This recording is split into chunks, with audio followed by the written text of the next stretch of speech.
I am recording. Ba ba ba. I am recording. Ba ba ba. I'm also recording. Ba ba ba.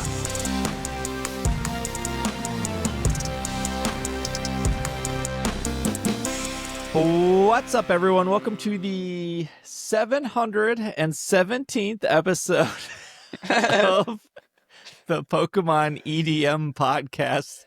I'm your host, Steve. With me is Austin. Hi, hello. I have been playing a lot of Tomodachi Life lately. I'm sorry, Pokopia. I put you down for a moment. You're not gone. I'm still playing you. I actually just started a fairly decently sized build in the game, so I'm excited to continue that. I'm building a gas station or a Sheets specifically. Oh, okay. But yeah, I've been playing a lot of Tomodachi Life. You know, it just came out. I gotta play. All right. Bobby not here this week, but we do have Chris in the house. Hey, what's going on? How's everybody doing? Pokemon Go still exists, by the way. I'm here to remind you 2 or 3 times a year. My favorite thing is like going online and seeing people be like, do people still play Pokemon Go? Like, what are you talking? Yeah, of course. Yeah, People are still playing. I don't know how we haven't run out of those people asking that question. They'll always ask because it gets people saying, yes, they do. Uh-huh. Do Exactly right. you think in like the World of Warcraft space, people are like, people still playing World of Warcraft? Yes. Probably. 100%. Yes, I can tell you. Even amongst active players, it's like, are you playing this week or next week? It's like, I don't know. Whatever. What patch is coming out? Yep. We do have Pokopia stuff that we did not talk about last week that we will talk about this week. So here's the rundown of the show. We have some Pokopia stuff. The day out, night out stuff went live. So we'll talk about that. A little tiny bit of Champions news. There's a new early access program for Pokémon Center, and then we have some Go stuff. There might be 1 or 2 other small things in here, but that's our episode. And then we'll of course have our Patreon bonus, which because Chris is here, that means our bonus will be free. Excellent. So if you want extra content, you just have to hit the free button on Patreon, and then you'll get the episode for free. You don't have to pay any money. If you'd like to pay money, I'm not going to stop you. That's very nice of you to want to pay money. You'll get future bonus content, but our segment will be free for everyone this week. If you want that, we love to hear it. You're so welcome. Chris brings the free bonus content. That's right. Yeah. Yep. Because I come down with a down payment. I'm like, here's $50,000 up front, and he's like, well, we can subsidize it then. That's fine. Yeah, right? we can subsidize the bonus. That's fine. Yeah. Let's start off with Pokopia. I don't think, Chris, you've been on since Pokopia has come out. You said you played a little bit of it. Yeah. You're a Switch 2 owner. I am a proud Switch 2 owner now. Remember how I talked that big game last year about how I wasn't going to get one for a while? No, I caved immediately for ZA. So Pokopia was a logical choice. It's great. Although I got to tell you, and I know you're going to scowl at me, but I think I played Fire Red more than I've played Pokopia. Oh, that's crazy. Yeah, that is crazy. Yeah, I know. Did you hit credits on Pokopia? No. Or no? Okay. I haven't even gotten off of the first island yet in Pokopia. Oh. I've just been really taking my time. I'm talking a lot already. I do apologize. But the thing is that feel this free game, to talk. That's what we do. I understand. Right. This game, I could tell immediately that I was like, I'm going to lose myself in this game. And I had several other games that had just come out that I wanted to play, like Crimson Desert and stuff. And I was like, I can't do this yet. I have too many other things that I need to work on first. So it's on the back burner after 8 hours. I know what it's like. I know what to look forward to. I can't wait to get back. Well, there is a new event this week, so you might want to get back before we get to the first event. Oh, you missed the Hoppip? I did. You could time travel. No. We You don't. can also visit a friend's island and take photos of their objects and print them. If you missed them. Where am I going to find those? Well, I'm sure there's friends out there. Just hey, anybody listening? If you want to be, Thanks for the invite. If you want to be a friend, no, not mine. Hold on here. You just know. Hold on. I made one mean tweet about Snubble, and now I'm not allowed. You're not allowed on the island. I'm very peculiar with the Pokemon I defend. I Snubble is understand. one of them. I get it. I respect it. This is off Nintendo Life. Pokemon Pokopia updated to version 1.0.3. These are most people probably have never experienced these issues, but in some cases, Pokemon whose habitats have disappeared cannot be found even while searching for them using the search function in the Pokedex. Additionally, the following issues have been fixed. When traveling to a Dream Island under certain conditions, you arrive at Pallet Town and you are unable to return to the original town. That seems like such a crazy issue. When moving between towns or when the in-game date changes, the screen will remain dark, making it difficult to operate the game. If you perform certain actions, it will be impossible to relocate a Pokemon habitat. If construction is carried out in a certain way, buildings will not be completed until the in-game date changes. I've actually seen people with that issue, where it should only be like 15 minutes or an hour, and then it says something where it's going to take the next morning. Maybe that's what they're referring to there.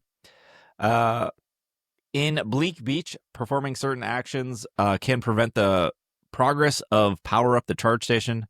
In Sparkling Skylands, performing certain actions causes the Pokemon you have requested construction help to be removed, making it difficult to request the rebuild of a huge building. The huge building that progresses the story. On Cloud Island, performing certain actions causes seasonal Pokemon to disappear from the Cloud Island. I'm assuming that's Hoppip and... Yeah. When creating a new Cloud Island, an error can occur and the island cannot be created. And then by performing certain actions, the controller will vibrate continuously. I had that one. You did have that one? I had that one. I went to pick up one of the little bubbling waters. I went to jump in and collect the item. It just would not stop vibrating. I had to close the game and restart the Switch. Oh, that's crazy. Yeah. Well, these are all the things they fixed. 1.0.3. That was released April 8th. So 11 days ago, that was fixed. Has it been a buggy experience for the two of you? Really? No, not really. Okay. Yeah, I haven't seen a whole lot of people posting about it, and people love to post about bugs in Pokemon games. Yeah. I think I had more bugs in ZA, and they weren't even like that big of a deal. Like, I think there was one bug in ZA I had where after the encounter after I caught the Pokemon, the music encounter kept going. Oh, okay. And I just closed the game and reopened it. It was fine. Yeah. Yeah, that was like the main bug I think I had, and I had it like twice in 200 hours. It is really impressive then to hear that, because this game is so huge and there's so many things in it, so many vectors that could go wrong, you know. So that's great to hear, actually.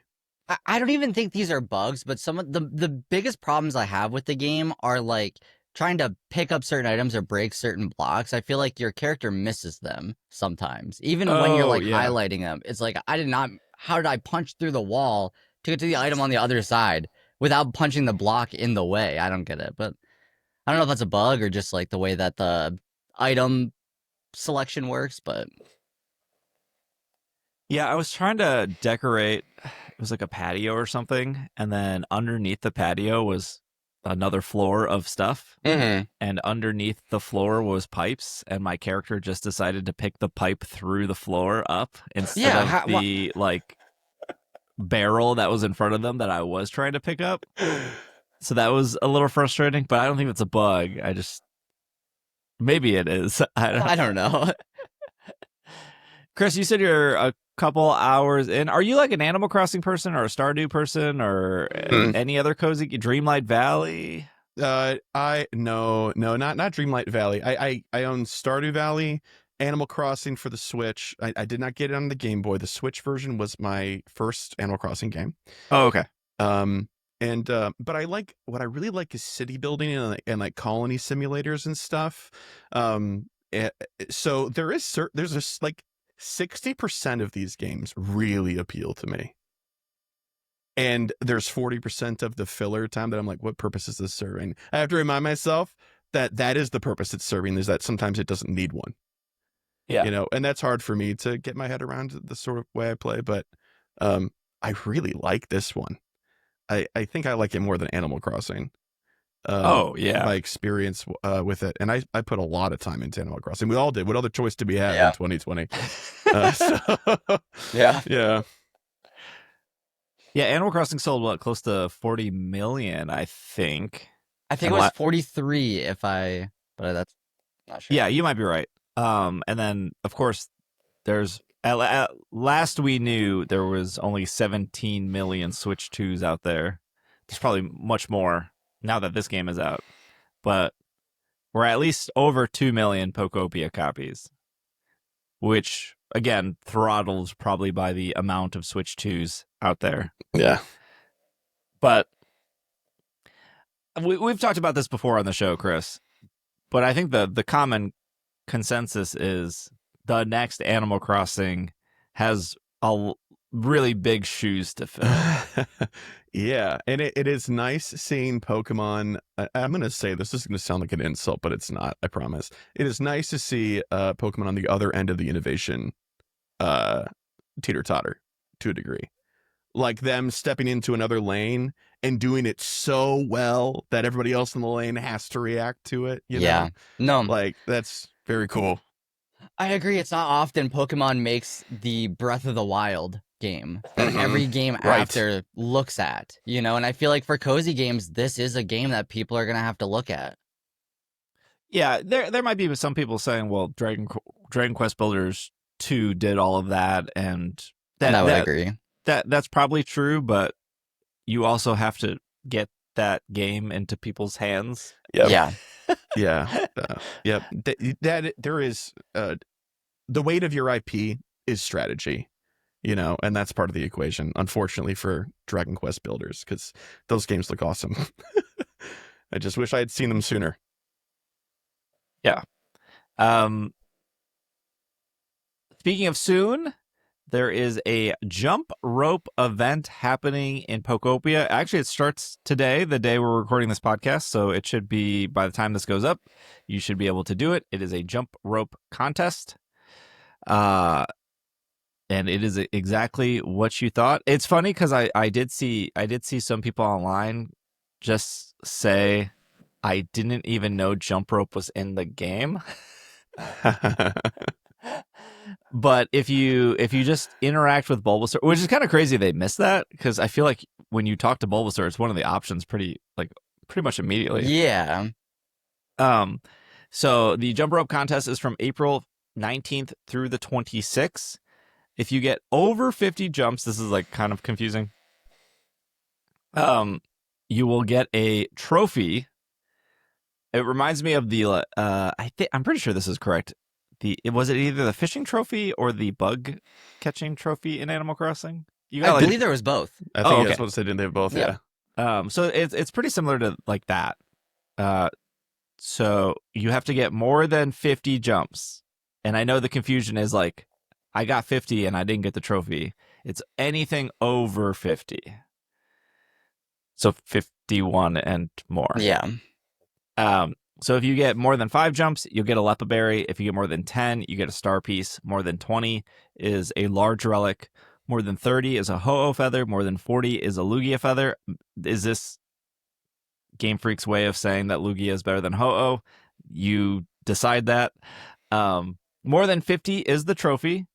More than 75 is Pokemetal. And then more than 100 is Rare Pokemetal.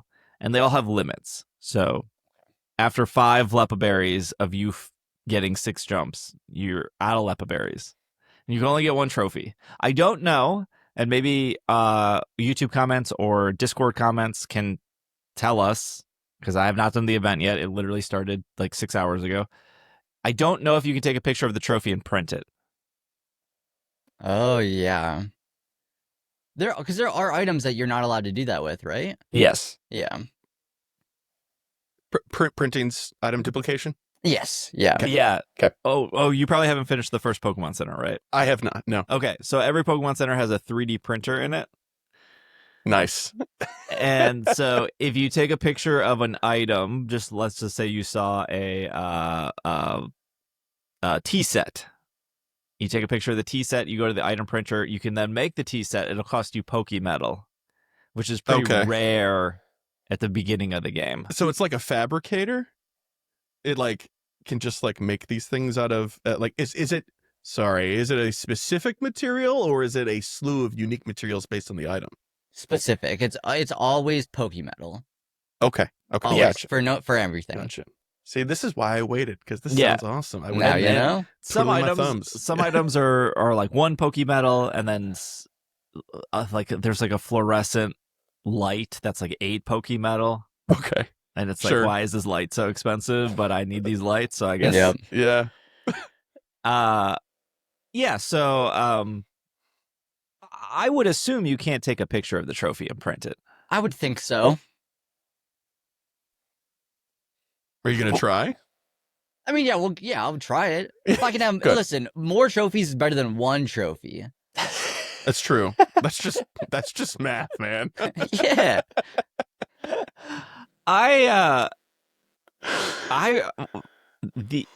My first day of Pokopia, I was determined to get 100 on Bulbasaur, Mm-hmm. and I did. So I'm not worried about not getting the trophy. I'm sure there are plenty of listeners listening struggling with the Bulbasaur thing. I did make a YouTube short and a TikTok and an Instagram. They're all the same, right? You make it for one platform, you might as well post it on all 3. I did make a short form video of how to get 100. So if you need help, check out that video. I might be looking that up. The highest I've gotten so far is 31. So I'll be checking that video out. These games exist? Like, were you never good at the Mario jump over the fire No. Mario Party minigame? Oh, yeah. No, I'm not good. Oh yeah. I think there was like a jump rope thing in like Final Fantasy 9. Yeah. The thing, it reminded me of Magikarp Splash. Either it was Magikarp Jumper Splash. One's the mobile Splash, I think, was the one in the minigame in Stadium. Yeah. Yeah. That's what I was thinking of, because I was always trying to get like the high score in that one. Oh, I was good at that one too. Yeah. You gotta lock in. You really have You to do. lock in. You gotta hit that sweet pocket where it like just hits the button. Bam! You hit it right. Yeah. Mhm. Yeah. You gotta lock in. Speaking of locking in, you are locked out of buying tickets for Pokemon Night Out, since, at least in the US, since it looks like that have sold out. This is off rollingout.com, which I thought was Rolling Stones originally when I put this in the show notes. It's not. It's Rolling Out. Maybe they're big Graveler fans. Unsure. The Pokemon Company is teaming up with EDM headliner Marshmello and Alice in Wonderland for 2 massive concerts in Los Angeles and London this fall.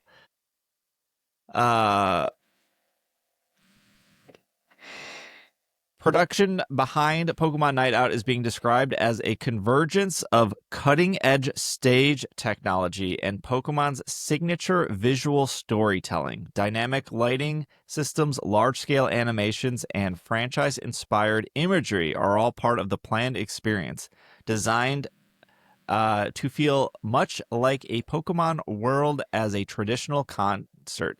Each venue will also offer exclusive commemorative merchandise available in limited quantities, while additional items are sold throughout the official Pokemon Center online for people unable to attend in person. The age requirement for both shows is 16 plus. For the ticket sales were as expected, of course, like any concert. Mhm. Scalpers bought some tickets, and those are what are left over now. So Rolling Out is saying that resale prices are averaging for $575. When I checked resale prices, which was later that day that they sold out, they were around like $270. So maybe they went up a little bit. But there were $100 seats for LA, and there were like $250 seats. So there was a range. I did look into this before these tickets went on sale. It seems that seats just to see Marshmello were between like going just to a normal Marshmello concert were anywhere between like $200 to $300. Okay. Sure. I mean, Marshmallow's pretty big. We were talking about this before the show. I think he has like 17 million followers on Instagram. It's like, a lot. Yeah, he's. I'm not in the EDM scene at all. I don't know if Chris or Austin are. No. I like it a lot. I'm just not hip with the kids going to raves and stuff. I just like the music. I listened to a lot of Skrillex in middle school. Okay, yeah. If That's definitely EDM. We've got the Wubs and the other Wubs. Yeah. I was listening to Skrillex before he was Skrillex, and Whoa. Yes, yeah. he was screaming his lungs out, and that's why he had to stop doing that. Because What was the band called? Wow. From first to last. Yeah, okay, yeah. Yeah. I did not know that Skrillex did anything prior to that. Really? Yeah, he was Yeah. in a band called From First to Last. He was like, I've seen him Okay. on Warped Tour. Oh, And- That's cool. Because it Okay. was like a screamo band, he like Huh. tore his vocal cord. And okay. that's why he couldn't like sing anymore. So that's why he has to wear a helmet, right? Yeah. No, that's Marshmallow. Skrillex doesn't have a helmet. Oh, that's right. Gotcha. Oh, Skrillex is the one with the long hair and like the metal Long band hair. looking Yeah, logo, right? Yes. Yes. Okay, Yeah. I'm back in. Cool. Yeah, it seems 'cause reasonably priced. If that's the point you were trying to make, I mean, definitely. I think Mm. so. I think not that I need to defend anything, but I'm curious what the circle of only Pokemon fans like. What's the Venn diagram of Pokemon fans, Marshmallow fans, and then the overlap of Pokemon Marshmallow fans? I'm sure they exist. I think there's a lot, actually. I mean, he's a very large artist, right? There's got to Yeah. be. Yeah. I mean, EDM is a very pervasive genre, and I think especially in the past like 20 years, we've seen it kind of get into every other genre as well. And pop music has things in it now that we consider that still pop that would have just been considered EDM 20 years ago. Mhm. And so I feel like a lot of people hear this and they're like, oh, I recognize the name. And it's not about the genre of music for them. It's about the concert experience, Yeah. Yeah. yeah.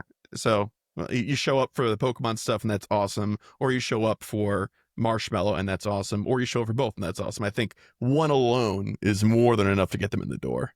Yeah, and then you also have to think like for the Mega Night event, there was the EDM concert. There was like, the bam, bam, bam music. And then also like the Hatsune Miku stuff we were just talking about before we Yeah. started recording. Like they do a lot of like collabs with this type of, maybe not the exact type of music, but in the same vein of Marshmallow and Alice in Wonderland. So This is the There's first time gotta I've be- seen Alice in Wonderland written out. It's very clever. I've only Yeah. ever heard it said. I actually haven't heard of her before they announced her being here. So that's pretty cool. Yeah, there's no surprise to me that it sold out. Like, Oh, no. Yeah. if you remove the Pokemon, Marshmallow just sells out stuff anyways. Yeah. Right. Right. And Pokemon does the same thing. Yeah. So, I didn't try to get tickets, and it wasn't because, well, I did say I'm not like a huge EDM person. I have like nothing against it. It's just I've never sat down to say like, oh, I don't know if I like this or not. It's just not anything I've tried yet. But I think for me, if I was in LA or I was closer to LA, I would probably have tried to get tickets. Being in the Midwest, I Yeah. think it's hard to say, okay, let me try to get tickets. Okay, now I have to book a flight. Okay, now I have to book a hotel. And I think this is a normal feeling for people, but I don't think I could just fly there, get one night of hotel and fly back. If I'm going to fly across Right. the country, I feel like I should at least stay 2 or 3 nights to make that Yeah. whole effort worth it. But then that's 2 or 3 more nights of a hotel. Yeah. Yep. And I think the distance is the problem for a lot of people for this event. Because you think like if you're going to see Marshmallow normally, he's touring. There's a closer place to you that you're probably going to go to and spend that money. You maybe not have to buy a hotel. You probably don't got to buy a plane ticket. And so you're saving money by going to like a tour as opposed to all the way to LA to see this. So it depends on like I think for me it's like how much does the Pokemon stuff weigh into this event to make is that worth it now? And I just for me it's not. Yeah, no, it seems super sick. Like Mhm. I would love to go, but Yeah, if I was there, I'll go. but the other problem is there's so many Pokemon events, whether that's a Go Fest or the day out stuff that we'll get to in a second, or Worlds or NAIC. Like there's just so many events. At least with Pokemon Go, it's a weekend experience. And those days are usually 8-hour days. Yep. And it would probably be a similar cost to this EDM show, except that's one evening, and that evening's maybe only 4 hours. So again, it's like a cost thing of, well, almost for the same cost, I can go to Chicago and have a 4-day weekend for a similar cost as a one night EDM. Again, I think it's probably going to be awesome.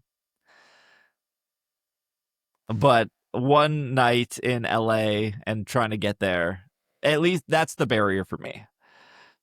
I think that's for a lot of people, especially right now, economically, it's a big lift, to do anything that's outside of the scope of a normal price of anything, right? Like, I definitely agree that it's going to be really great. But I didn't see it on here. And please correct me if I'm wrong, but I think it is a shame that there isn't going to be a digital ticket. No, I didn't see anything about that. Yeah, but I do know some concerts offer like $40 and then you can watch it. You can like live stream it. Yeah, and a lot of times, especially if you're the sort of person who's riding on the edge of a budget and you're like, oh, I could go, I could just make it work. That probably means that your seat's not going to be very good.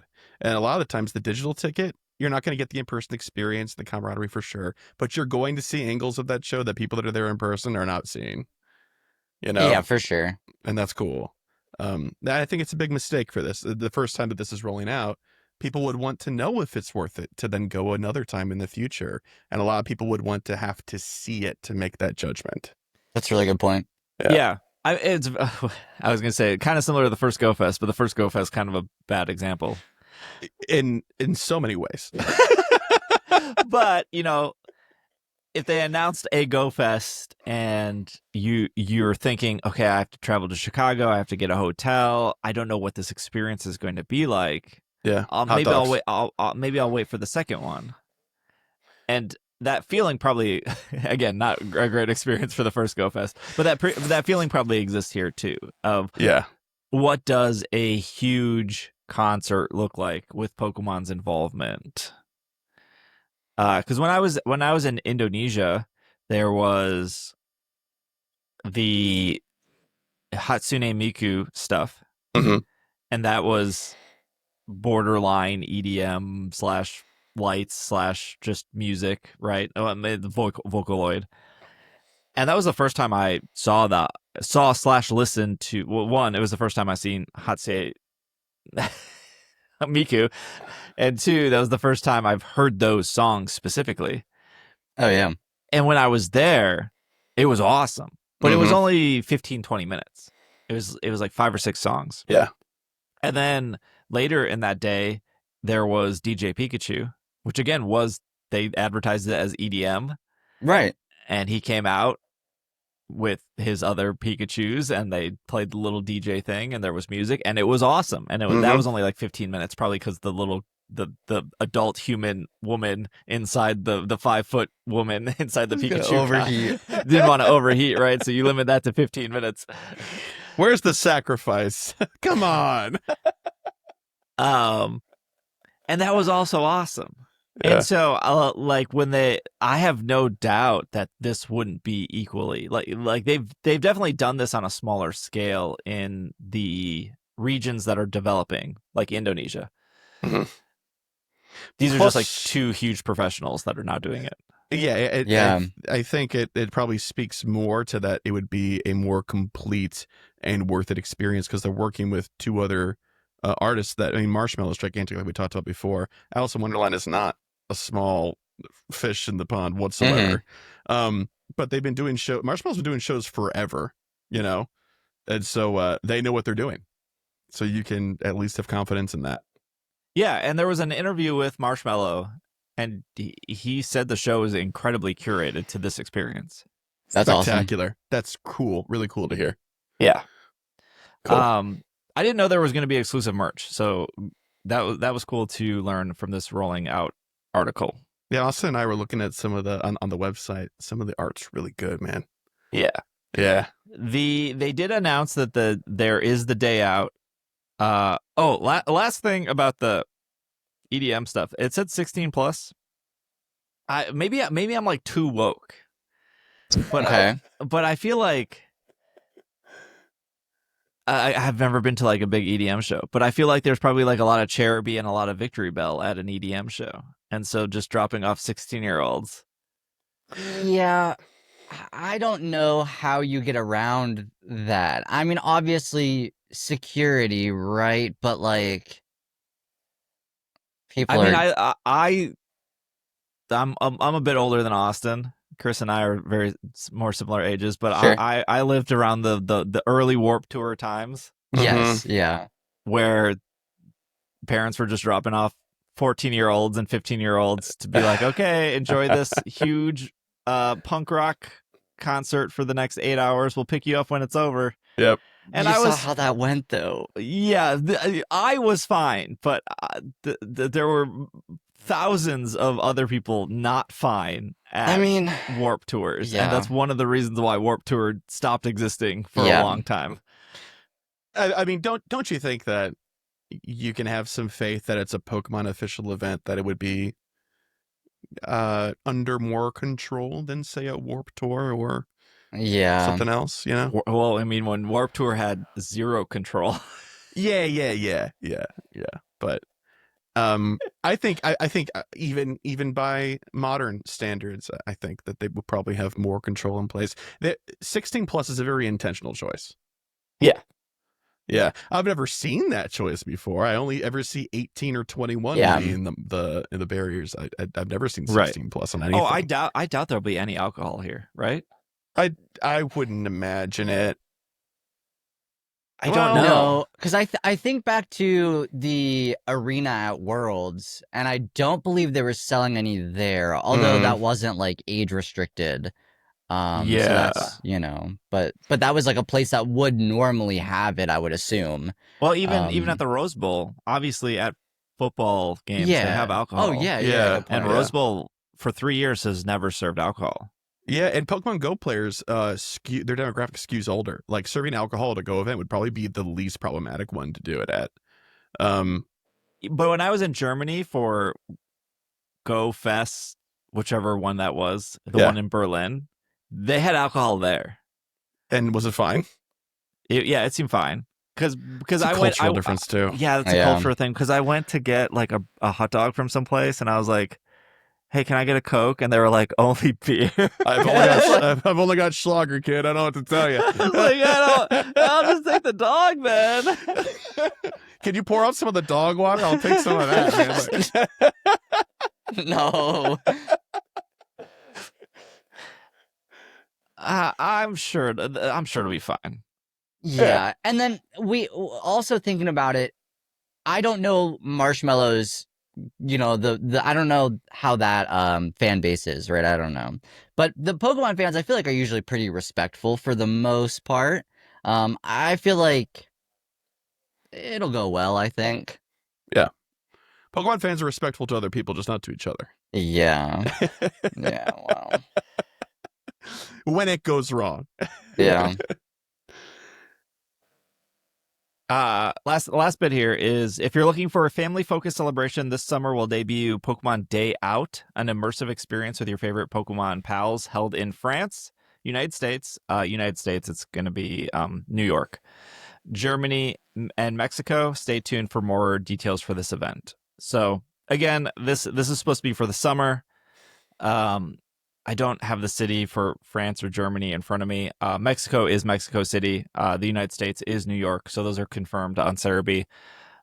Don't know the dates. Don't know what that entails. That's supposed to be all ages, where, of course, the day night is 16 plus.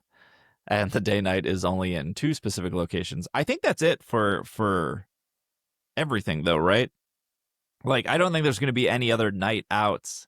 If they announce that this night out is in October and November, I don't think they would suddenly say, oh, there's going to be another night out in July. Yeah, it'd be a weird time to announce it. Because you ideally announce those in order. But yeah, this is what I said back closer to Pokemon Day, that these are TPCI events and has nothing to do with Japan, because Japan didn't acknowledge these events at all. Which is like fine.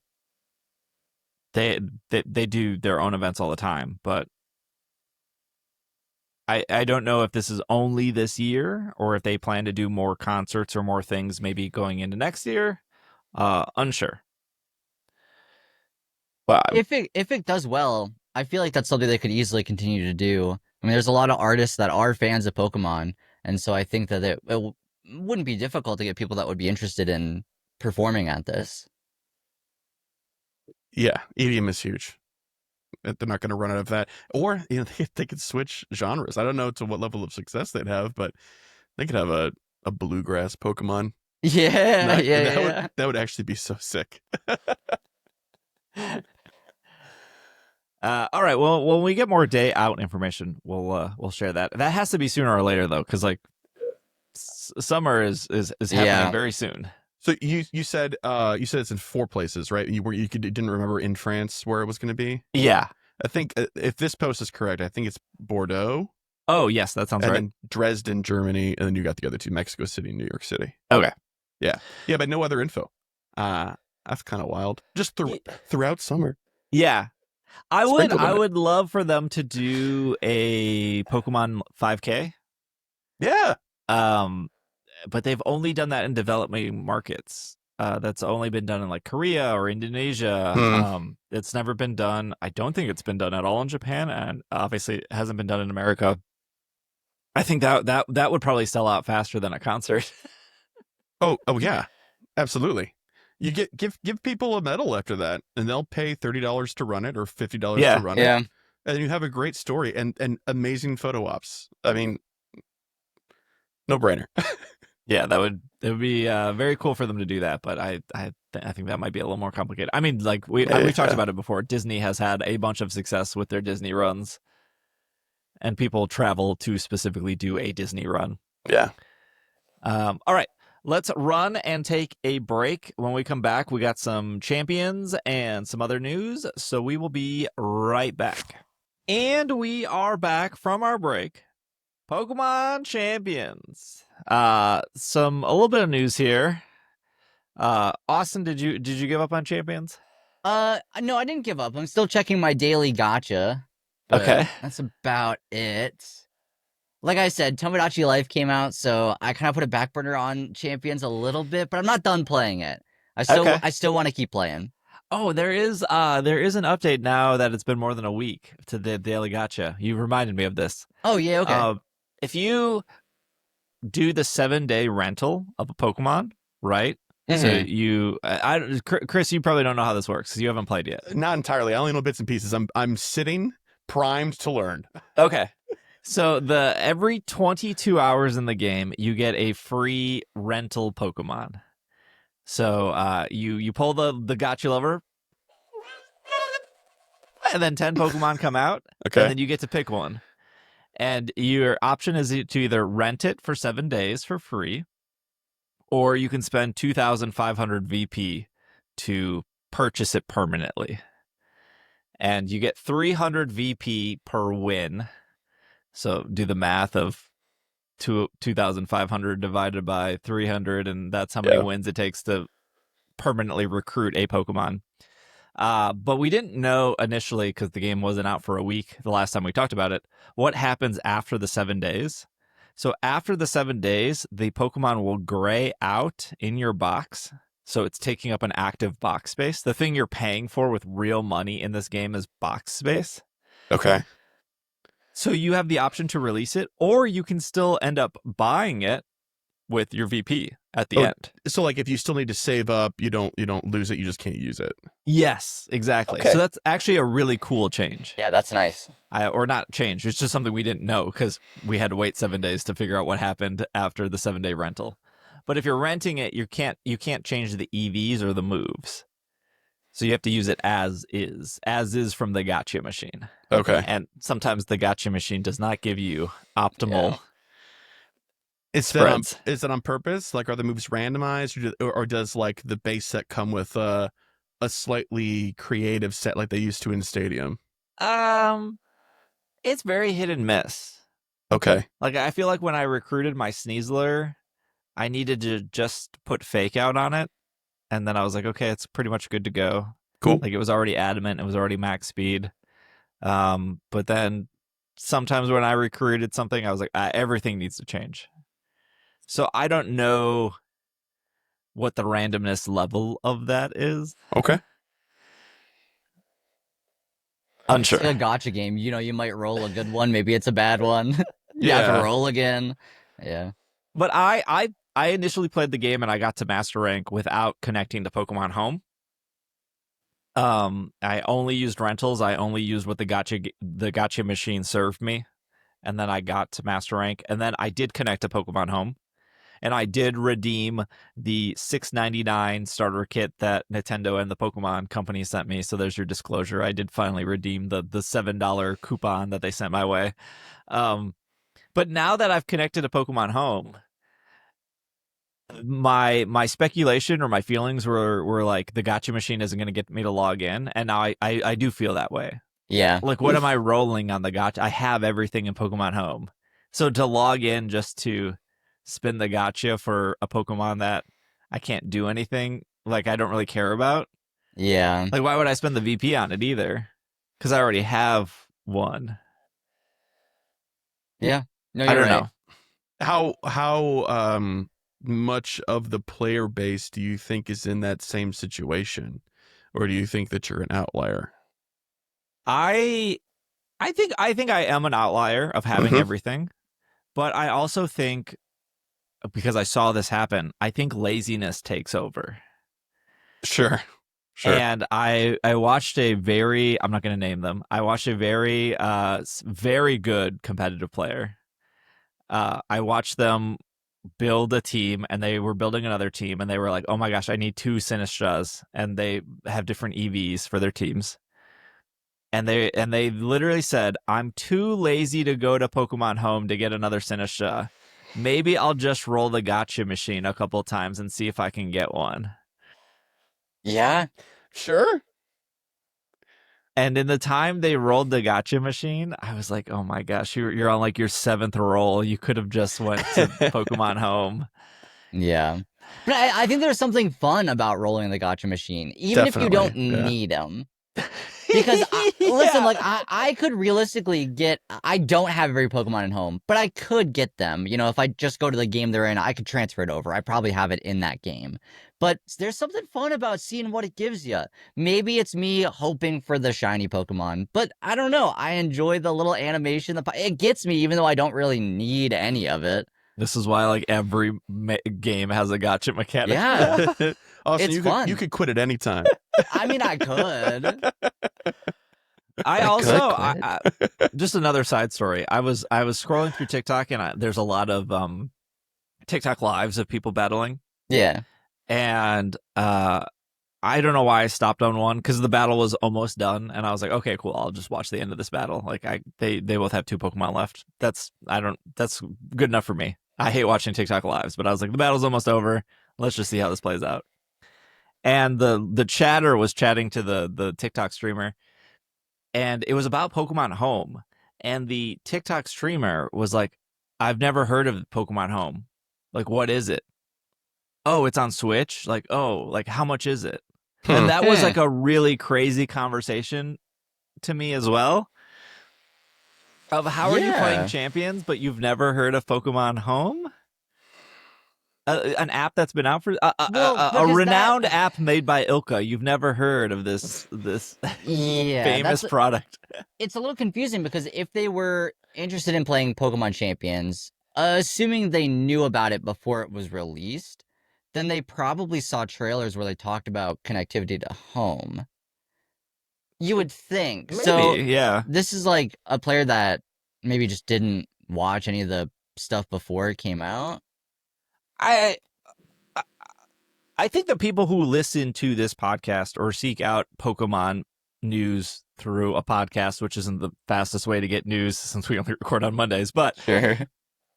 I think they're more in tune with everything happening Right. in the fandom than, again, I've always talked about there is a player that exists that they walk into Target, they buy Scarlet and Violet, they play it, they get Mr. Ed Sheeran's credits, and then they go back to Fortnite, or they go back to Apex Legends, or they pick up whatever Crimson Desert, whatever is the newest game.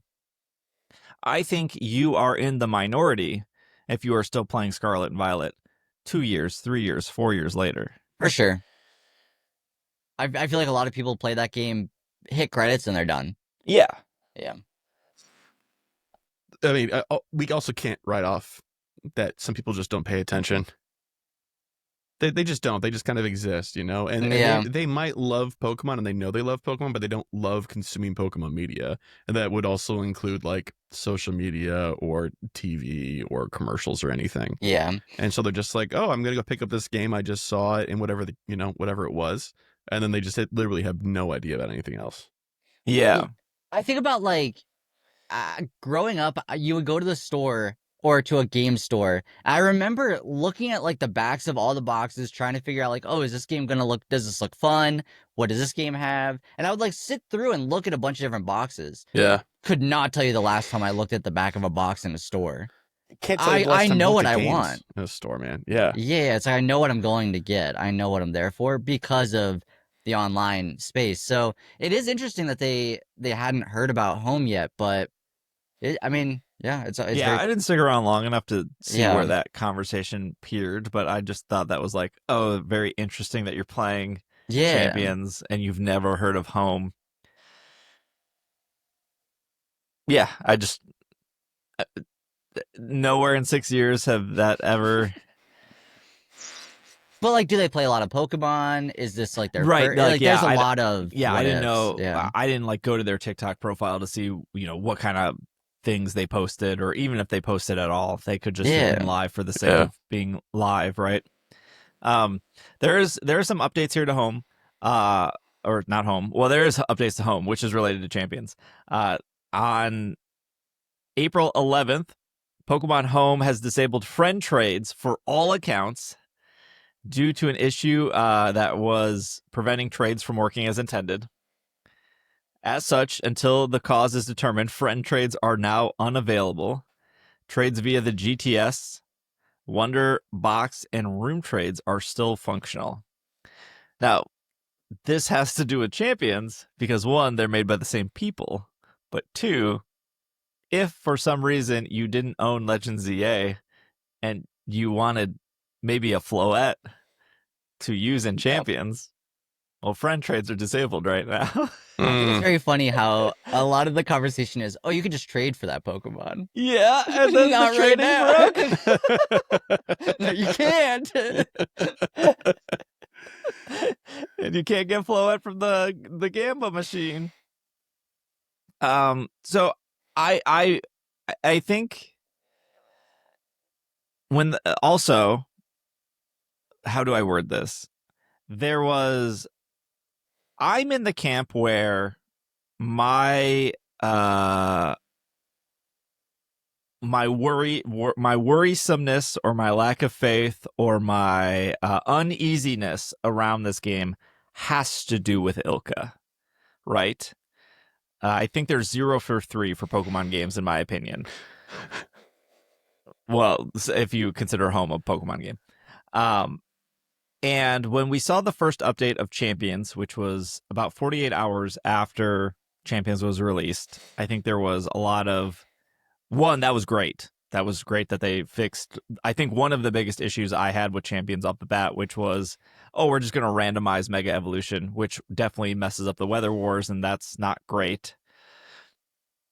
And I think with a lot of competitive people, that was also not great. Like, if I want to make sure that if I mega second, my weather will take over that weather, because that's Right. how I'm supposed to win this match. And because it was broken and it was randomizing, not great for the first 48 hours. But when that update came, there was, I'm assuming people that just don't know Ilko's track record, saying, look at how fast they're updating this game. And I would disagree with them, because when things were broken in Scarlet and Violet, they fixed those very fast. Whether that was Dragon Shear in competitive battles was fixed very quickly, or when Smeargle was able to duplicate items, they fixed that very quickly. Yeah. Yeah. And there's this narrative that separating out a competitive platform would allow them to update things more quickly, and I just don't believe that narrative, because Game Freak has proven they can update things very quickly on their own game, in their own engine that they made themselves, that they could update very quickly. And I think that the reason I have the date here is it has now been 8 days and friend trades are still not fixed. And we have not gotten another update since. And I believe our queen, female Gallade, is still a female Gallade. I don't think that has been fixed yet. I think she's still out there living her best life. I think so. And we now know, after this game has released, that Unnerve is broken. It doesn't actually work like it should. Unnerve should prevent you from eating berries. But Pokemon are still eating berries in front of Aerodactyl, which is the Pokemon using Unnerve the most. So this is not quick, right? Unnerve not working as intended would end up affecting some tournament results if, like, Aerodactyl's popular. Aerodactyl's very popular right now. And there's a lot of Pokemon with berries on them, because there's not a lot of items out there. Yeah, they're gonna throw just random berry on there. I think one of my Pokemon's like main items is like the citrus berry I have, and it's like, okay, yeah, almost works. every team of 6 has a citrus berry. Yeah, it works. So again, I'm just making note of the date. Unnerve has been broken since release, although people didn't notice it right away. And it has now been over a week, and friend trade is still not working in Pokemon Home. So just putting that out there.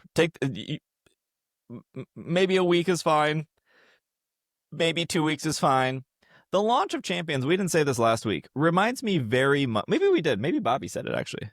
Bobby always says smart things. The launch of Champions reminds me of the launch of TCG Live. Okay. Where just all these little things were broken. And they slowly got fixed. But as more things got introduced, other things broke instead. But we'll see. Last thing I have on Champions is the warm-up challenge ended up at 700,000 players. And those are people who signed up for the warm-up challenge. Who knows if they actually competed? You had to do 3 matches to get your Gardevoir. And the highest ranked season of Scarlet and Violet was 1.2 million players. And maybe not the fairest comparison. One is a free game, one is a $60 game. We don't know how many people actually logged in to do one match for Champions yet. I don't know if we'll get those numbers, but a season of Scarlet and Violet was a month long. So in 1 month, 1.2 million people played competitive Pokemon. And for this warm-up challenge, 700,000 people played. So just a number comparison. I'm sure there are more than one. For the record, I'm sure there are more than 1.2 million people playing Champions. Yeah, just those that signed up for it. Probably. Yeah, it's fine. I hit 1,900 points in Champions. I am in the top 10,000 players in the world right now. Nice. Wow. I don't think I made it past the Pokeball, the first tier. Oh, okay. Great. I'll probably push to 2,000. They unlocked Champion tier, which is the top 300 players in the world.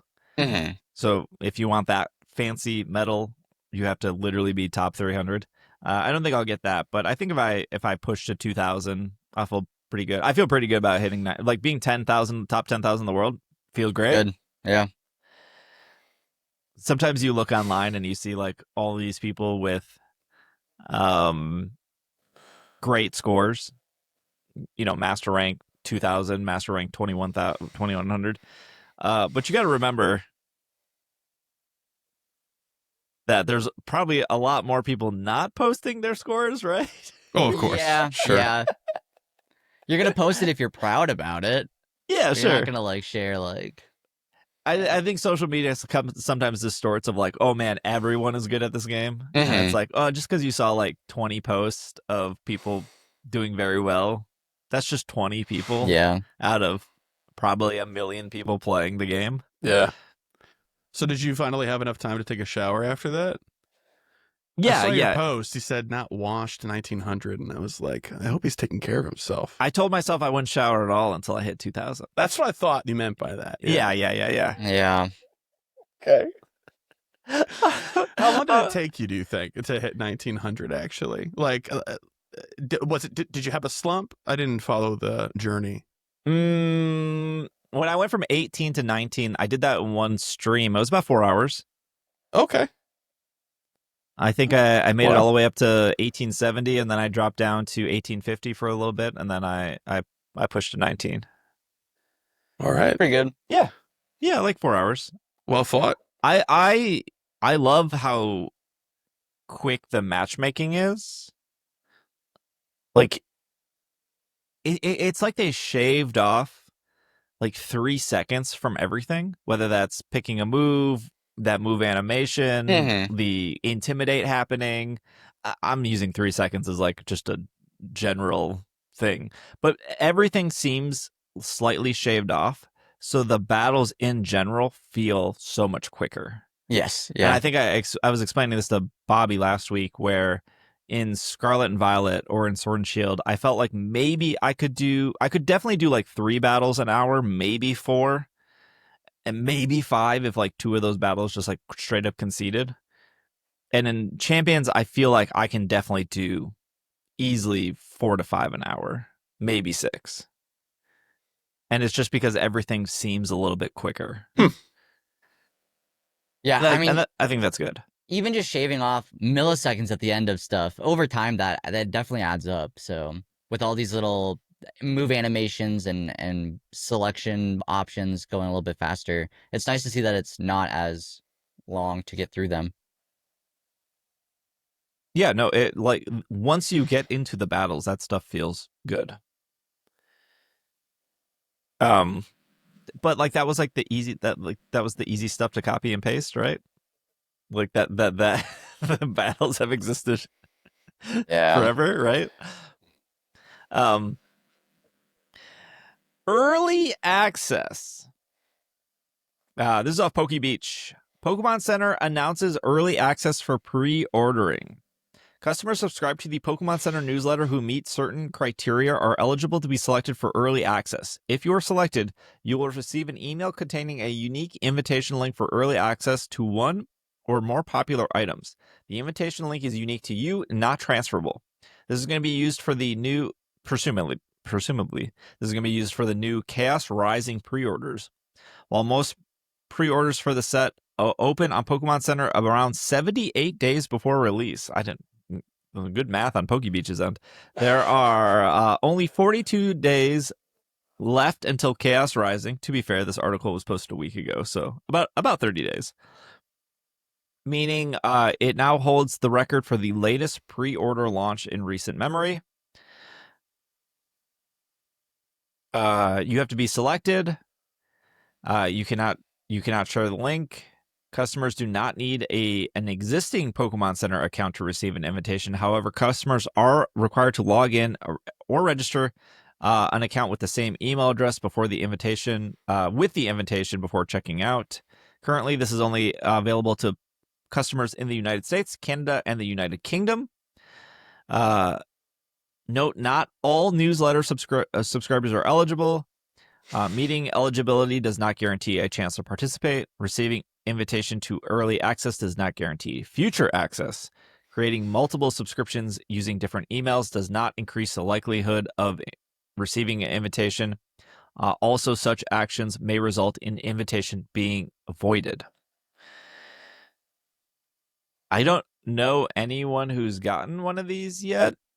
Yeah, I was gonna say, presumably this new program will be used for Chaos Rising, is what this article says. I actually don't believe it was.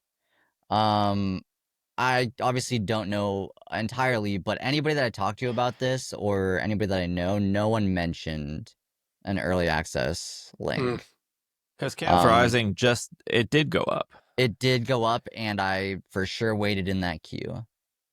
Did you get any? No. No.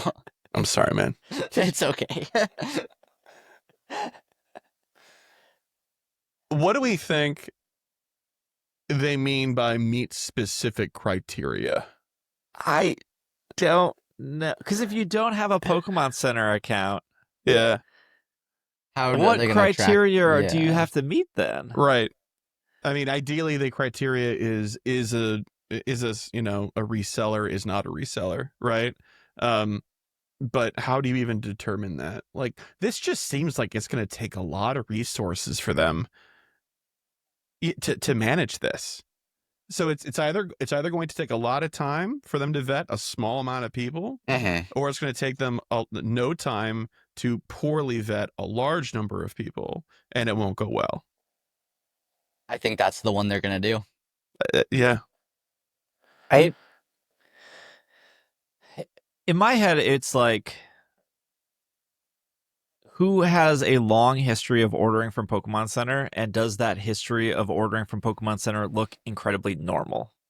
Right. They're ordering some plushes, they're ordering a shirt, maybe they do some TCG product, versus looking at somebody's Pokemon Center profile where they're only ordering TCG, and they're ordering as much TCG as they can. Right. And that's it. So you think this is more of a way of them, because I'm sure they have all sorts of data on each of our purchasing habits and stuff on their website, on their accounts, because why wouldn't they? They should, if they know what they're doing, and they do. You're probably right. They probably want to target those people that are like, I'm going to buy 2 ETBs or a box every time a new set comes out or whatever, and that's it. And they want that person to keep coming back, so they'll give them the opportunity to be reasonable in front of other people. Is that the idea you're kind of... I think there are people who just buy for? TCG stuff, and I think that's fine. Yeah, no, I'm saying that, but I'm agreeing with that. I'm not disagreeing with that. I'm saying from their perspective, their specific criteria might just be purchase habit, like you're saying, and that they want to ensure that those people keep getting the opportunity to purchase so that they keep buying. Yeah. You know, it's not some guy trying to clear out inventory to scalp online because it's a fad. They're trying to identify true blue Pokemon fans and, But how enable do them. you Right. determine? How do they do that? Exactly. Because I have to think about this, and it's like the area that I'm in doesn't have a lot of Pokemon stock often. If they do, though, I'm gonna buy a lot of it because there isn't a limit, and that's just like, I don't get this chance a lot. There's a lot here. I'm gonna take a couple of them, but I'm not gonna resell them. So how do they determine, like, oh, there was just a lot this person bought, but maybe it's not? Yeah. In a bad way. I don't know. It reminds me of standing in line at Worlds. So, disclosure here, the Pokemon Company has given me access to the Worlds store before everyone else. So I get to go in, I get to shop with other creators. There's no lines. Everything is in stock. I'm not one of those people that I feel the need to buy everything. If you were to ever watch me stream, because I stream these experiences, you could see that I actually don't buy a lot. And I'm really picky of what I buy. But I do look at everything so people watching the stream can see what there is. And every year I have gone back in with quote unquote normal people. Not that I need anything else, but I want to see what that experience is like. And I think it's a terrible experience. I think going in with all these people And there's just a couple things that stand out to me, and I don't know how they solve this. And if anyone from Pokemon is listening, I know sometimes Pokemon employees listen to this. I don't think it's their fault. It's a terrible experience. But what I see as a person going through a second time, kind of not needing to get anything, what I see is I see just people standing around waiting for restocks. Mm-hmm. They finally get inside. They know they want a backpack, or they know they want a skateboard, whatever the hit item is. They will stand in that area because they know if they wait there long enough, they will restock it and they will get what they want. And then I notice, I don't know if other people notice, but I feel like sometimes you can just tell who a genuine fan is, and you can tell who is scalping. Like, I feel like it's so obvious. That is, but that's the difference between the in-person experience and then just looking at their purchase history on their, on their receipts from their Pokemon Center orders.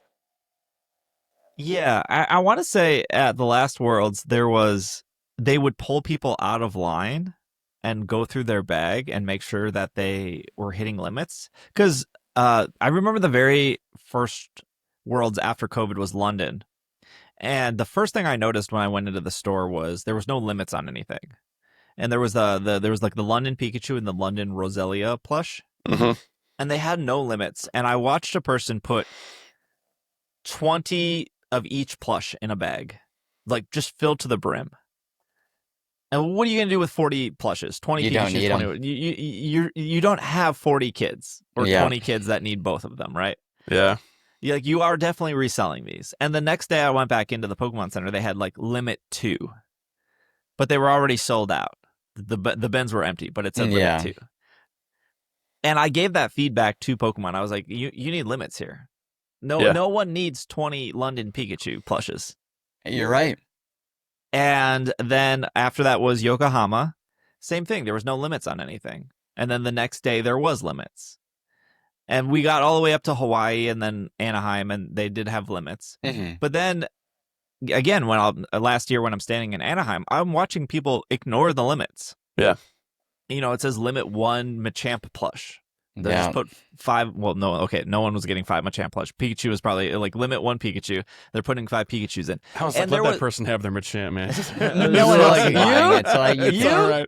Take as many as you want. We can't get rid of these Machamps. Here's the 6th one.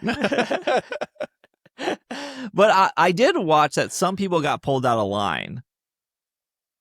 And then they were like, okay, we said limit 1. You have 3 Pikachu plushes here. You can't get 3. But then I saw other people in line with 3 Pikachu plushes, and no one cared.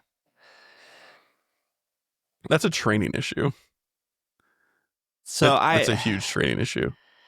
It is frustrating to want one ETB, and you log into Pokemon Center on the day they're supposed to come out, and you can't get one. It's frustrating. It sucks for those people. Yeah.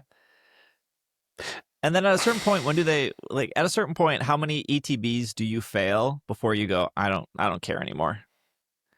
Yeah, that's what I'm saying. That's why I'm saying they probably want to identify those people that buy 2 every single time as an example, to make sure that they don't miss a release, so they keep coming back and being a respectful consumer. Yeah.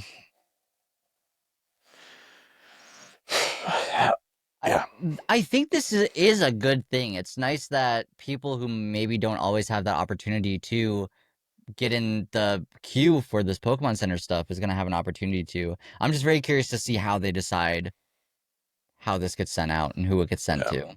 There was a weird thing with the Game Boy, the jukebox Game Boy, where when that went up, because I was live streaming.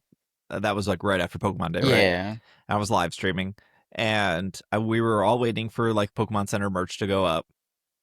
And if you searched for the Game Boy on Pokemon Center, it would take you to a page where it said like unavailable. Mm-hmm. And somebody in my Twitch chat linked like, oh, I bought the Game Boy. Here's the link I used. And clicking the link made it work. So if I just clicked the link, I could buy the Game Boy. But if I Yeah. searched for Game Boy on Pokemon Center and I went there, the buy button was grayed out. So it couldn't be as simple as the URL they had stuff in it that told them that the button was there because it does a server side check before they deliver you the final URL. You know what I mean? Yeah. How does that even happen? How does that work? Unless They- there's two different web pages for it. That doesn't make sense. There have been instances where you couldn't search for something on Pokemon Center, but if you got the newsletter and you clicked the newsletter, it would show up. That's fascinating. I don't know how they're doing it. Well, I don't even know how. I don't know the technology behind the line thing either. Yeah. Huh. That's wild. Yeah. Not good. That's unless they're doing it on purpose for some sort of reason. That I think they're they like, are doing it on purpose. 'Cause Oh, if that's they're- what you're saying. I see. If they're sending Okay. a newsletter out, Yeah, you would want that link to work longer for sure. Yeah. you would want people who have the newsletter to have access to the item versus somebody. Because like if let's just say the new TCG set came out or it comes out, let's just say it comes out tomorrow and everyone's waiting for it to drop and it does drop and then one person posts in a Discord, like a buying Discord. These exist, by the way, where people Sure. just mass buy in a Yeah. Discord. They're all over. Yeah. They'll ping everyone, hey, the new set is live. And then all of a sudden that Discord goes to the site and grabs it. But if it doesn't search for it, and the only way to get it is through a link, ideally that would stop that Discord. This is just an example. Yeah, that would no. stop that Discord from mass buying it. Yeah, but it only takes one person to drop the link. But I think they're saying now that these links are Well, yeah, it does say non-transferable, right? Okay. Interesting. so maybe they're making the links more IP based. I'm not sure how that works. Sure. So you're arguing that they have developed the infrastructure for this system already, more or less, and now they're just making some adjustments to it Yes, to make it more that is- yes. individualized. I'm saying That that would this make more is sense. this has existed at least as early as February. Okay. And now they're, but also like most of these issues get solved if they just print more cards. Yeah. Stop it. But Don't get that But- logic out of here. but they just bought that factory, and who knows how long it's going to take for that factory Right. to get up to production. Oh, I missed that. How long ago was that? That was like right before Pokemon Day. Okay. They like finalized pretty that factory deal. Sure. But it's the factory that that prints Pokemon, Magic, and Yu-Gi-Oh. They print Oh all my of them. God. And Oh they wow. bought that whole Yeah, production. big factory. Dude, that's like my chocolate factory. Like I want a golden ticket to go there. That'd be awesome. A little bit of everything. That's right. How long do you think it would be before Pokemon runs like a Amazon Prime / premium membership? Because Best Buy does that too, don't they? Where you, I'm not sure. I think for Best Buy you pay like $50 a year and you're like a Best Buy Plus member. Is that like the Geek Squad thing, or is that something else? No, the Geek Squad thing is something Geek else. Squad, Okay. something else. Don't ever mention Geek Squad again. By the way. Yeah, I know. Geek Squad is the only thing that's keeping Best Buy in business, to be fair. Strangely. No, it makes sense because, like, if you're a rich 50-year-old person, you just want a big TV, you probably don't want to hang it on your wall yourself, and you probably don't want to wire everything, so you just hire Geek Squad. I suppose. You know what? All right, you've convinced me. There's All a right. lot of people that don't want to. Like, it's like getting your oil change. Could I do my own oil change? Yeah, but what if I just drop my car off and Yeah. get lunch, and then it's done? And then I had lunch and I saved some time. Yeah, Great. You're right. Sure. people pay for convenience. Yeah. Just so I could go to Pokemon Home and bring something over, or I could roll the gotcha machine and hope I get it. That's right. That's right. You got to use those. You got to use those grass tickets. Here's another thing I will say. I talked about this last week, I'm pretty sure. I am 100% for sure signed up for this newsletter. I don't always get it. Yep. Do you remember when the only way to get like Zarude was through the newsletter, and I never got the code? I got a newsletter the day before the code went out. I got a newsletter the day before and the after. No Zarude code in the middle. It is very rare that I want more emails. Please send me more of these newsletters. Please. Yeah, want them. I want them all. I want every single one, Pokemon. I don't know how that works either. I don't Yeah. know how you just don't randomly get a Zarude email. Yeah, so it's I've like sent emails before. You hit the little send all. I don't. You think they're going through and they're unchecking? They're like, Steve, I don't know. no Zarude this time. It's a Austin, listserv. It's no. a listserv. If they're not doing that, what on earth are they doing? Yeah, I just don't know how I got every email before and after, but specifically not the Zarude email. Yeah, and so it's really confusing because it's like, am I signed up for the newsletter? I feel like I am. I get them sometimes. We should start a channel in our Slack/Discord. Yes, that is, yeah. was there an email today? Who got it and who didn't? And start Because tracking them. I don't know what emails I'm not getting. Yeah, exactly. I don't know. Maybe I missed the newsletter. I got the then. EDM email. I got the day. Yeah, I'm pretty sure I got Yeah, that. I got. one too. Yeah. I think that was the last Pokemon email I got. Yeah. I just signed up, so I'm happy to add my data to the sheet. I don't even know. I got thank you for getting a Bear Walker skateboard email. That's just the like thank you for. That's like please review the thing you bought from Pokémon Center. The last email I got was April 15th. Chaos Rising early. But it wasn't like here's a special link. It was the new TCG expansion features powerful Mega Evolution EX. Get ahead of the pack. Meet these Pokemon by attending a special pre-release. That was the last one I've gotten. Yeah, it doesn't take me to PokemonCenter.com. It just takes me to Pokemon.com to talk about the pre-release. Yeah. There could have been multiple emails after that I have no clue if they existed or not. We may never know. But we also don't think that anyone got a special pre-order link for Chaos Rising. But to be fair, like we were saying, there's so many people out there in the world. The people I talk to is a very small amount. You had to be top 10,000. I heard on the ladder in order to get. That's how they determine it. The people I talked to didn't get that. So. Yeah, I feel like you would have seen somebody on social media post that they got the email or an invitation or something. Right.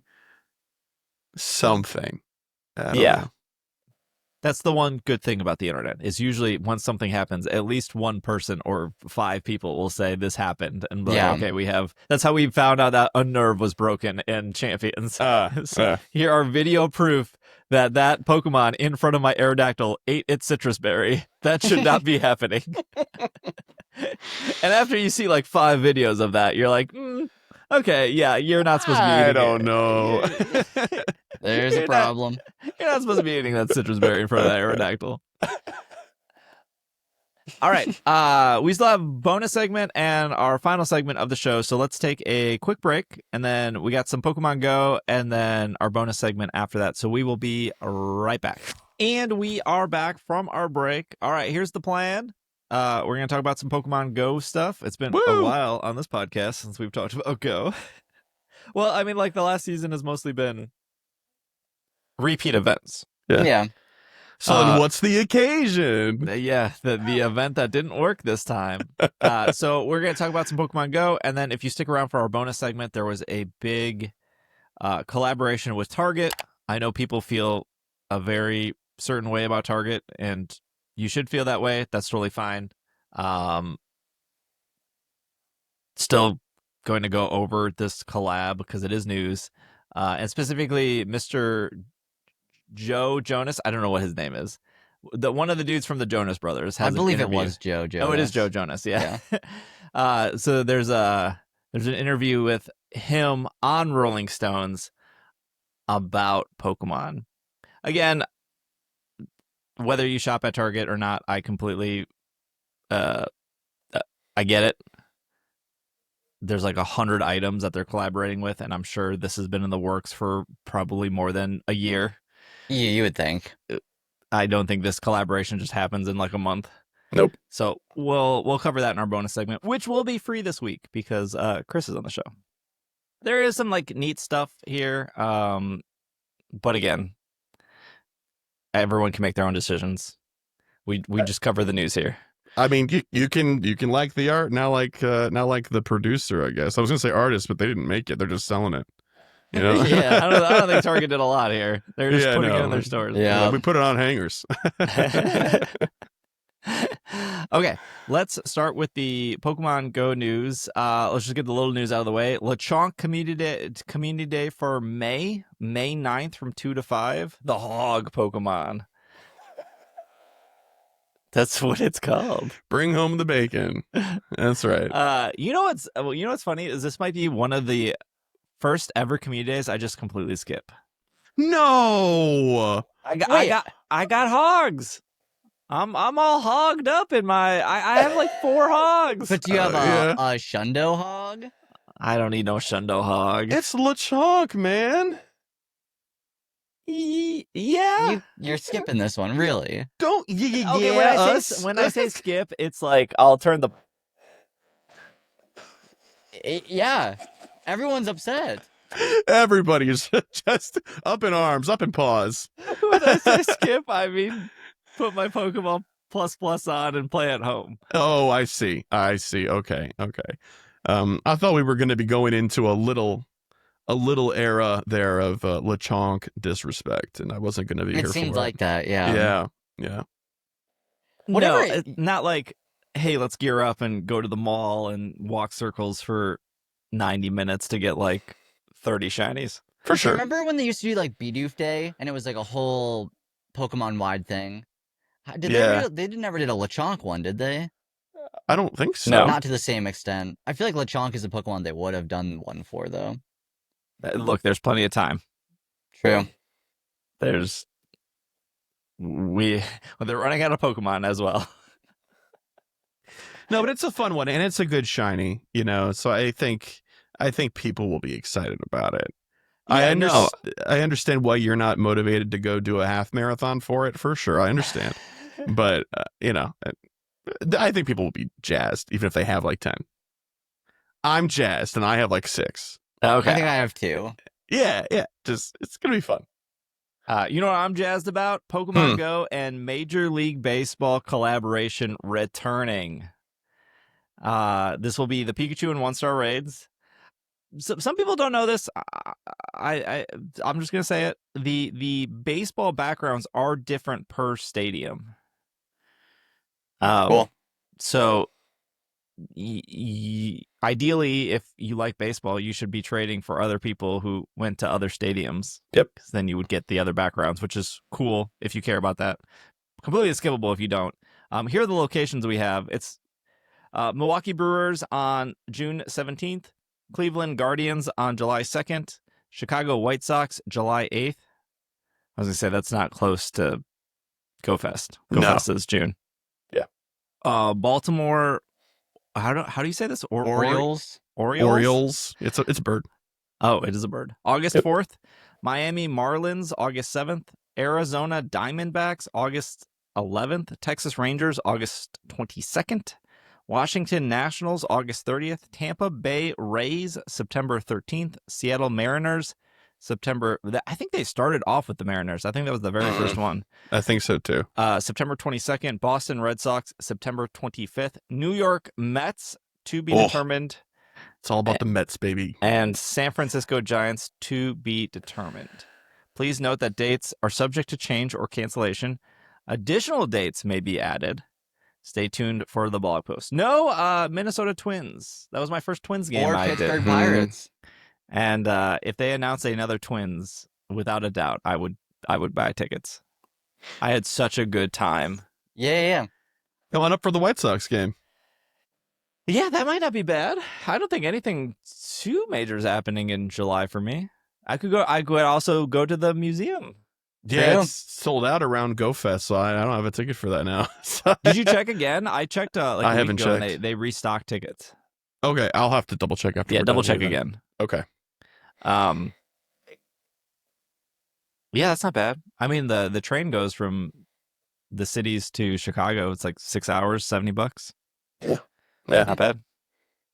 Yep, not bad. Yeah, no, the baseball game stuff was really fun. And those jerseys look so good. Yeah. No, there was something like sit down, watch a little baseball. Okay, get up, do a lap around the stadium, sit down, eat a hot Yeah. dog, Yeah. do another lap. It was it was like the perfect combination of everything. Yeah, I feel like as somebody who doesn't care about sports that much and has a lot of friends that don't care about following sports that much, I think our, group of people that are like that just forget that going to the sports events like games is actually super fun, even if you don't care about the sport at all. Yeah, no, sports are way better in person. Yeah, absolutely. Yeah. Stadiums are cool. Yeah, stadiums make for good laps as well. Sure do. Yeah. And Sure like when you're walking it, you're still immersed in the game because they have it everywhere. Mhm. On like the TVs and everything, and you can hear the crowd. And my only problem with the stadium experience was I didn't realize how expensive food would be. Oh, yeah.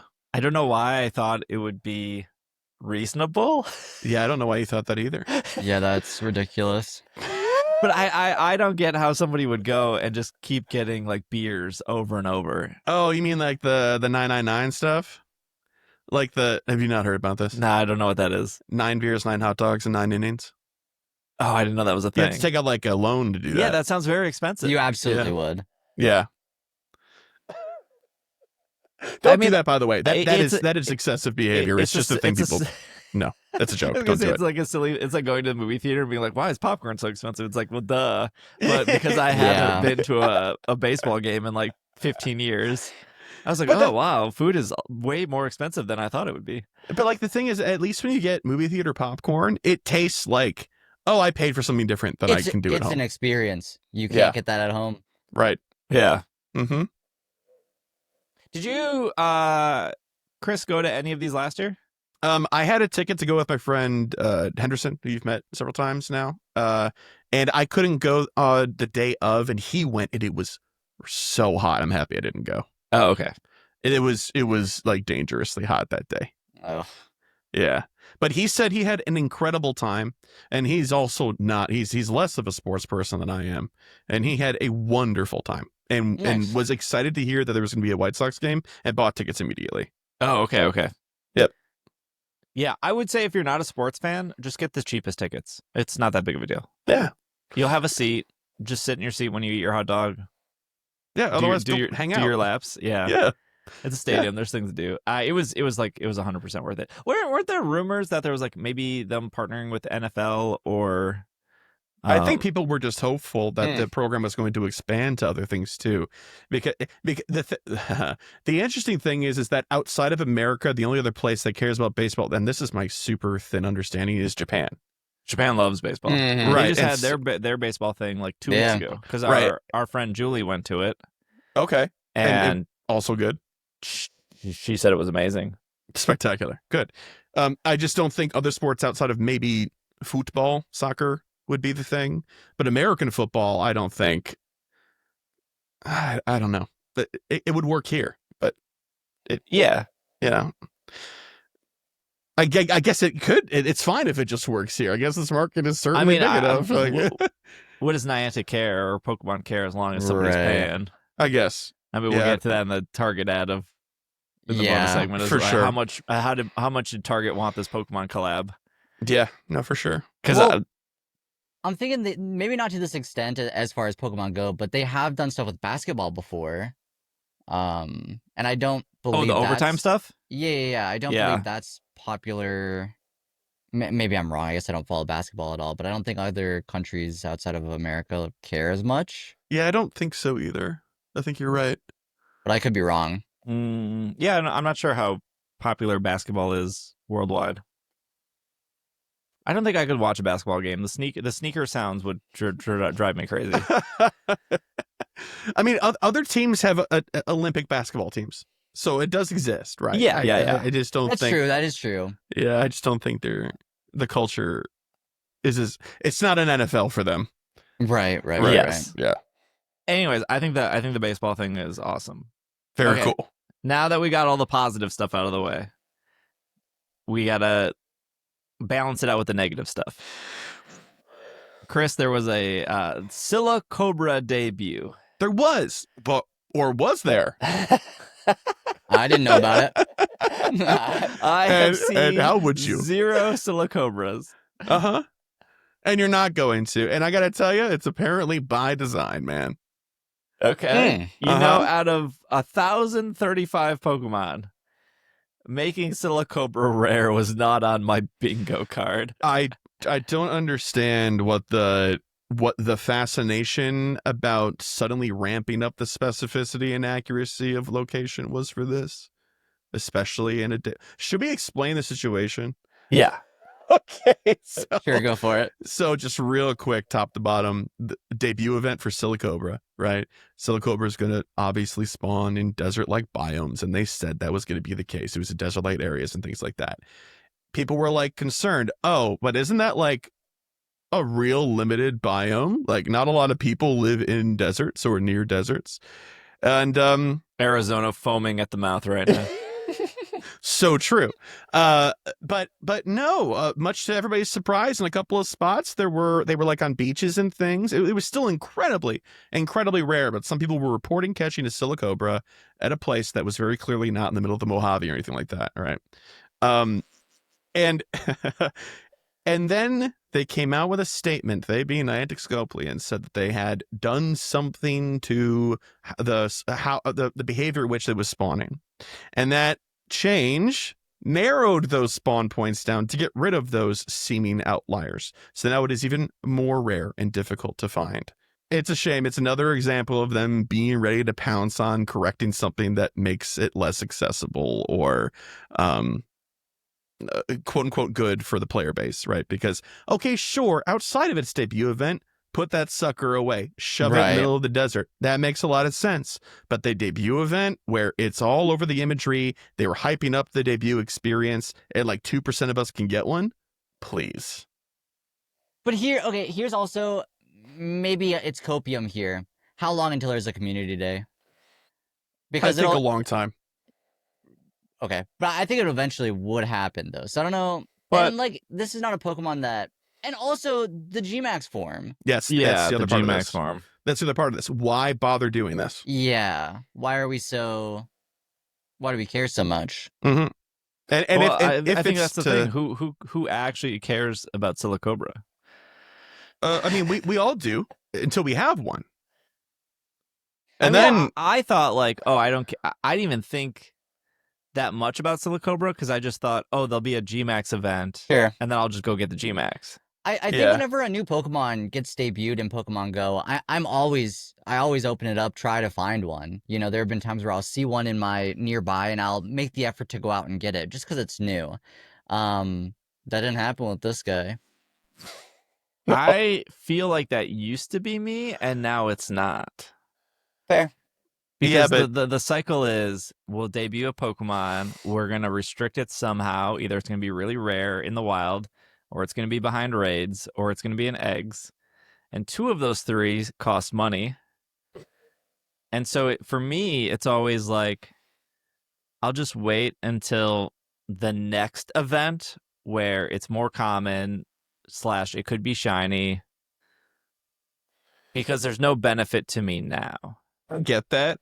And I do agree with that to a degree. I think there part of that doesn't line up as an equivalency there, because when they say up front, hey, this Pokemon is going to be in eggs, it is still accessible to you in some way if you pay for it or otherwise.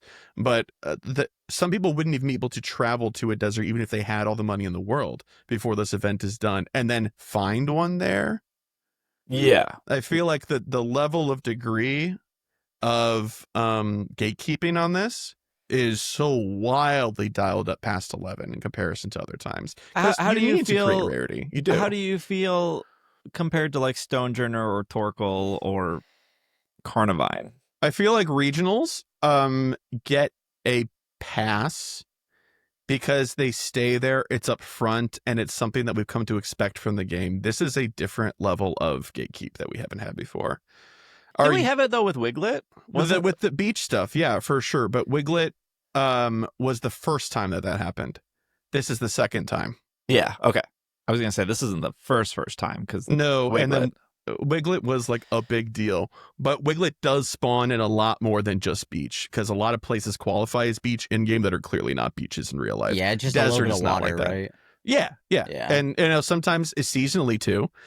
There might not even be water there at that time of year, and it'll still show up as beach. There's literally a road out here through like woods that there's one curve that if you click Pokemon on there, they're in a beach habitat. There's no water, there's no sand. It's literally road and trees. But So that's who knows? because people went to Wayfair and just made it a beach. It's not an accessible road. There's no sidewalks. It's I just don't know what randomly a purpose beach. that would serve. It's not even by a house. I don't know what purpose that would serve. Because that's what happened in was it Brant Park in New York? Mm-hmm. They made that a beach specifically for Wiglet. Yes. I don't know if it's still a beach. Somebody in New York, let us know if Brant Park is still a beach. Point being, same issue, different level of severity. Yeah. It's like weird that you would think that this. I'm not defending this by any means, but when I think back of the very first Pokemon Go trailer, and I don't even think it was Pokemon Go, I think it was the Google Map thing, where you watched a guy climb a mountain and at the top of the mountain was like a Charizard. Yeah.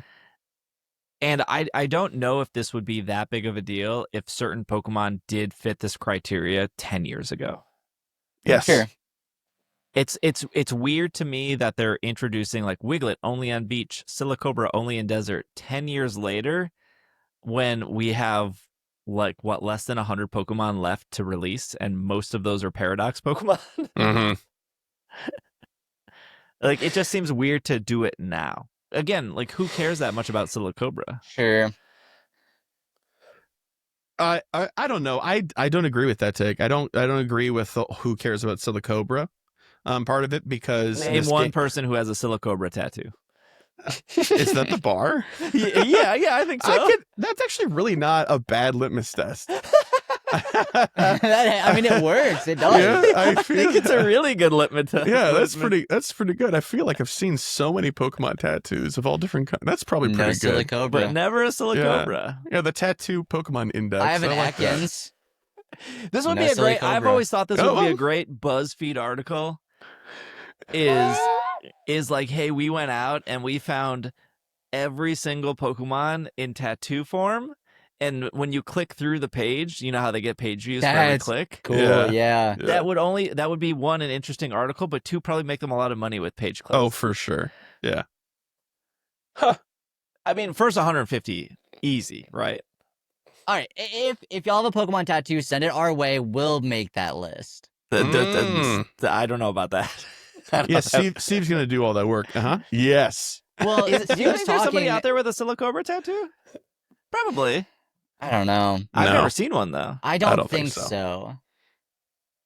I think You're it's, outvoted, Steve. We don't think so. But it does have a Gmax form, and those are usually at least one person cares about it. Sandaconda is cooler than Silicobra. Right. Oh, for sure. No one's But I debating feel like that. it's one of those things where, like, if you like the final evolution, you probably care for the first stage a little bit. Yeah, Maybe. That's Just true. a little bit. I think Maybe a that's little bit. true. I love Typhlosia, but Cyndaquil is my favorite because he's a baby. Well, how do you feel about Quilava? It's all right. Okay. Well, It's all right. You think He's somebody all has a Quilava tattoo? No. yeah. Yeah. No, yeah, Quilava for sure. Cyndaquil, definitely. all right. Typhlosion, definitely. Who's getting know a somebody that has a Quilava? Quilava tattoo. Who I know someone who has one. Okay, Austin, is this Quilava tattoo out of context with like by itself, or does it also have Cyndaquil and Typhlosion with it? I bet it has all There three. are other Pokemon I'm not certain about, Steeler. I feel like the only way Okay. you get Quilava is if you're doing the whole family. Yeah. Yes. Exactly. And I feel like I feel like that doesn't count. I don't know. If you're doing Squirtle, Wartortle, Blastoise, sure, I understand the what you're going for. But who is just getting Wartortle? To be fair, I think Wartortle's tight. Yeah. No, Wartortle's pretty good though. Yeah. In the world of middle evolutions, Wartortle's sick. Maybe that was a bad example. I think Quilava is a great example of a middle evolution that's a little lackluster. Even though I love it, it just is. I can't find a picture of it right off the bat to confirm whether or not Cyndaquil and Typhlosion are there. Okay. So Okay. bet Anyway, we got on this rant. I was saying that I didn't think that just saying who cares about Silicobra is a valid reason to be like, oh, it's no big deal. Like, let's just move No, on. It's not I a understand huge thing. the point you're making. It's just Yeah. I think what's the point I'm making? I think it's such a weird Pokemon to restrict. Yeah. At least, exactly. Yeah. Here's what I'll say. This is where my thought process was. At least when they did Mareep 9 years ago, and they made Mareep rare, it made sense in the thought process that people liked Mareep. Yeah. Sure. Mareep was undoubtedly popular, whereas Silicobra not popular. Right. And has a we're Gmax. 9 years later, Yeah. and now they're doing this weird restriction. Wiglet, I would honestly say, is popular only for the memeability of Wiglet. Sure. I don't think any reason why it's popular matters. It is just popular, right? People just like that Pokemon. Yeah. Yeah. Yeah. The real question is why this Pokemon, for sure. Why care so much? And I don't even have a guess. I think there's a part of me that maybe I'm just saying things, but I think there's a part of me that actually likes the rarity of it being only in deserts. And that's the part of me who is playing it as if I actually am a Pokemon trainer. Yeah. If I'm putting myself into the world of Pokemon, I'm not going to find a Silicobra outside my house. But I'm not playing as an actual trainer. I'm playing a game where I feel like I should be able to get one easier. I don't know. Yeah. Again, I think if Silicobra was only in deserts, if the whole game was like that. Yes, if the entire game was like, this Pokemon can only be found in forest, stuff like that, then... Yeah. Or like Ghastly can only spawn at night. Yeah. But you have seen Ghastlies during the day before. Yeah. It used to be much more focused at night. Bring it back. Bring that back. Yeah, bring all that stuff back. No, maybe I'll regret that. I don't know. No, it wasn't super bad. It was like around 10 o'clock goes to start spawning, which isn't super late. No, it's not bad. Yeah, I don't know. It's a weird choice. it is It is very weird. strange. It makes all of us uncomfortable because why? Like, Yes, why? Yeah, there's no reason. Yep. Should have been raids, at least for the event. Something. But also that makes me like, they do this all the time, so it's not anything new. But if this was going to be their debut, they could have just waited for the Gmax form. Mm-hmm. And just been like, okay, here's the Gmax raids, but also it can only be found in deserts. Yep. And I feel like that could have solved a lot of the problems. Yeah, But- there's Gmax and Shiny. We have to wait for both of those. Yeah. Yeah. So Here, let me say one good thing about Niantic. Their battle pass makes Pokemon Champions battle pass look like a joke. Like at least when you pay the $7.99 for the battle pass in Pokemon Go, you're getting a lot. You're getting a lot to do. You're getting a lot of rewards. yeah, It feels worth it. That I Pokemon agree. Champions battle pass is so laughable for $10. I'm so excited to start playing Champions and be like, Steve, you were right. You were right. I'm like 25 hours into Champions, so I've definitely played my fair share. Nice. I've Okay. enjoyed my time. There's zero desire to give. It's not even like I want them to make a like. There's sometimes where I feel like this game is good. I want to give the developers some money. Here's a tip. Here's like, thank you for making Yeah. this game. I hope you keep making it. Yeah. Nothing desires that for me for Champions. Oh, bummer. Like the battle pass is just so insultingly bad. That's a shame. It feels insulting for $10. Yeah. But that doesn't mean you still can't have fun with the game. I just don't think you're getting value out of that. And I don't think you should reward that kind of what they're asking for.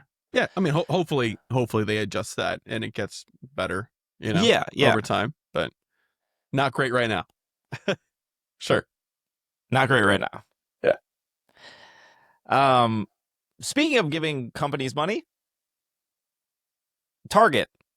Our bonus segment will be free this week. So if you would like to listen to that, patreon.com/PKMNcast. You just have to sign up for the free tier. It's not going to charge you any money or anything. I try to put a lot of stuff on Patreon.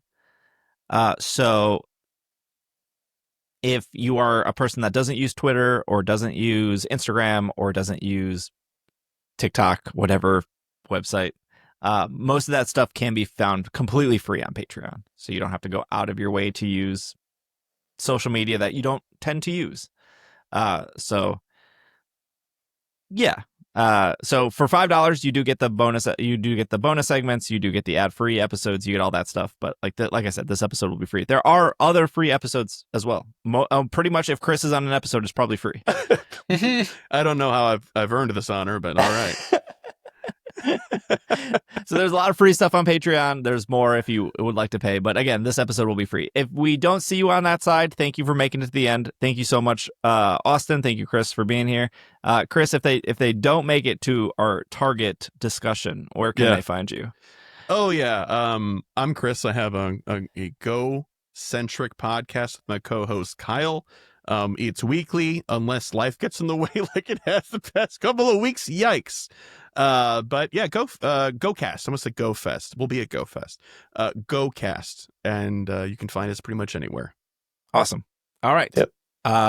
Stick around. If you're on the premium feed, stick around for after the credits. If you are not, patreon.com/PKMNcast, and you can get the rest of the podcast over there for free this week.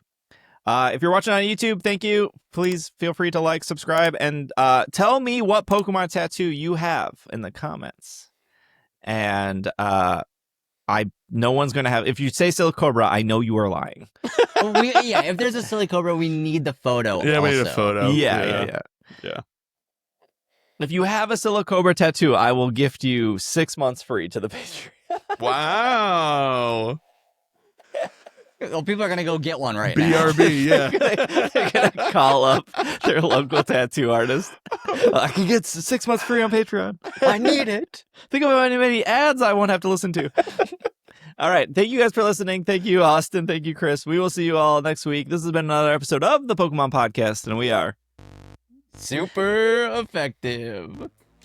Super upset about the desert, I guess.